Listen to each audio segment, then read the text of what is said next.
ലോകത്തിന് മാതൃകയായി കേരളത്തിലെ ആരോഗ്യരംഗം മാറുമ്പോഴും അവഗണന തുടർന്ന് കേന്ദ്രം. ഫണ്ട് ലഭിക്കാത്തതിനാൽ NHM പദ്ധതി താളം തെറ്റി. ആരോഗ്യമേഖലയിലെ കോബ്രാൻഡിംഗ് നടത്തിയില്ലെന്ന കാരണം പറഞ്ഞാണ് സംസ്ഥാനത്തിനുള്ള കേന്ദ്ര വിഹിതം തടയുന്നത്.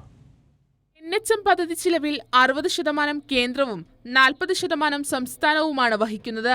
എന്നാൽ കേന്ദ്രവിഹിതം ലഭിക്കാത്ത സാഹചര്യമാണ് നിലവിൽ. കേന്ദ്രവിഹിതവും സംസ്ഥാന സർക്കാർ വഹിച്ചാണ് നിലവിൽ ജീവനക്കാർക്ക് ശമ്പളം നൽകുന്നത്.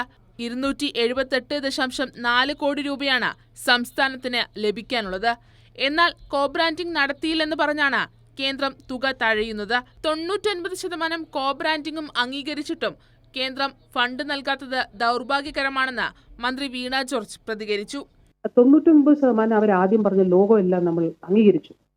അതിന് പ്രശ്നമില്ല, അത് അംഗീകരിക്കാമെന്ന് പറഞ്ഞ് അതെല്ലായിടത്തും ഇപ്പൊ നമ്മുടെ ആരോഗ്യ കേന്ദ്രങ്ങളിലൊക്കെ പോയി നോക്കിയാൽ കാണാം, ഈ കോബ്രാൻഡിങ് അവിടെ ഉണ്ട്.